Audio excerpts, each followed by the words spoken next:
കടുത്ത വേനലിൽ തീപിടുത്തം തടയാൻ ഹരിതകർമ്മസേന അംഗങ്ങൾക്ക് ബോധവൽക്കരണവുമായി ആലത്തൂർ ഫയർ ആൻഡ് റെസ്ക്യൂ ടീമും അയലൂർ ഗ്രാമപഞ്ചായത്ത് ഭരണസമിതിയും. പൊതുസ്ഥലങ്ങളിലും വീടുകളിലുമുണ്ടാകുന്ന തീപിടുത്തം തടയാനുള്ള പരിശീലനവും നിർദ്ദേശങ്ങളുമാണ് അയലൂർ പഞ്ചായത്തിലെ ഹരിതകർമ്മസേന അംഗങ്ങൾക്ക് നൽകിയത്. ബോധവൽക്കരണ പരിപാടി പഞ്ചായത്ത് പ്രസിഡന്റ് എസ് വിഘ്നേഷ് ഉദ്ഘാടനം ചെയ്തു.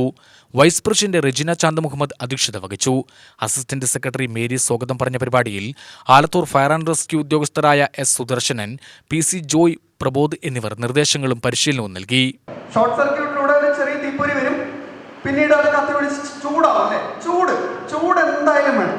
ഓക്കെ, ചൂട് വേണം, കത്താൻ ആവശ്യമായിട്ടുള്ള സാധനം വേണം. വേറൊരു സാധനം കൂടി ഉണ്ടെങ്കിൽ മാത്രമേ തീപിടുത്തം ഉണ്ടാവും. അതെന്തായിരിക്കും? വായുവിലെ പ്രധാന ഘടകമായിട്ടുള്ള ഓക്സിജൻ കൂടി ഉണ്ടെങ്കിൽ മാത്രമേ തീപിടുത്തം ഉണ്ടാവും. അപ്പൊ ഓക്സിജൻ വേണം, കത്താൻ ആവശ്യമായിട്ടുള്ള സാധനം വേണം, ചൂട് വേണം. ഇതെല്ലാം ഇപ്പൊ നിലവിൽ ഇവിടെ ഉണ്ട്. കൃത്യമായിട്ടുള്ള ഒരു അനുപാതത്തിലേക്ക് വരുമ്പോൾ മാത്രമേ തീപിടുത്തം ഉണ്ടാവും.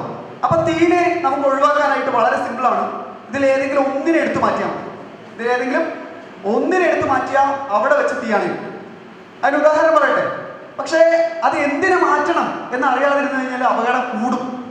ഏതിനെയാണ് നമ്മൾ മാറ്റേണ്ടത്? ഓക്സിജനെ മാറ്റണോ, ചൂടിനെ മാറ്റണോ, കത്താൻ ആവശ്യമായിട്ടുള്ള സാധനത്തിനെ മാറ്റണോ എന്നറിയാതിരുന്നു കഴിഞ്ഞാൽ അപകടം കൂടും. അതിന് ഉദാഹരണം പറയാം. നമ്മളെല്ലാം വീടുകളിൽ പാചകം ചെയ്യുന്നവരാണ്. നിങ്ങളെല്ലാം ഒരുപാട് പാചകം ചെയ്തിട്ടുള്ള എക്സ്പീരിയൻസ് ഉള്ള ആളുകളാണ്. പപ്പടം കാച്ചാതെ ആരും ഈ കൂട്ടത്തിലില്ല. ആ പപ്പടം കാച്ചുന്നതിനിടെ ഗ്യാസിൽ തീ വെളിച്ചെണ്ണയിലേക്ക് പിടിച്ചു. അപ്പൊ നമ്മൾ പെട്ടെന്ന് ചെയ്യുന്നത് നമ്മുടെ വീടുകളിലൊക്കെ പൈപ്പും വെള്ളവും ഒക്കെ പെട്ടെന്നുണ്ട്. നമുക്ക് തീ കണ്ടു കഴിഞ്ഞാൽ എന്താ ചെയ്യാം? തീ കണ്ടു കഴിഞ്ഞാൽ വെള്ളം ഒഴിക്കുക എന്നുള്ളത് നമ്മൾ മുമ്പേ പഠിച്ചിട്ടുള്ളതാണ്. ഞങ്ങൾ ഫയർഫോഴ്സുകാരെ വിളിച്ചു കഴിഞ്ഞാലും അവർ വന്ന് ചെയ്യുന്നത് വെള്ളം ഒഴിക്കലാണ് അല്ലേ? അപ്പൊ വെള്ളം എടുത്ത് ഒഴിക്കുക എന്നുള്ളതാണ് നമ്മളുടെയൊക്കെ നയം. ശരിയാണോ? ഈ ചേച്ചിക്ക് നല്ലൊരു കഴിവുണ്ട്. ഈ ചേച്ചി ചേച്ചി പറഞ്ഞാണ് ഉത്തരം. ഒരു ചട്ടി എടുത്ത് മൂടി വയ്ക്കാന്ന് പറഞ്ഞു അല്ലേ? അതാണ് ശരി. വാർഡ് മെമ്പർമാരായ വത്സല ശിവദാസൻ, ഉമാ സതീശൻ, പുഷ്പാകരൻ, CDS ചെയർപേഴ്സൺ ആശാ പ്രകാശ്, ഹരിതകർമ്മസേന അംഗങ്ങൾ തുടങ്ങിയവർ പരിപാടിയിൽ പങ്കെടുത്തു.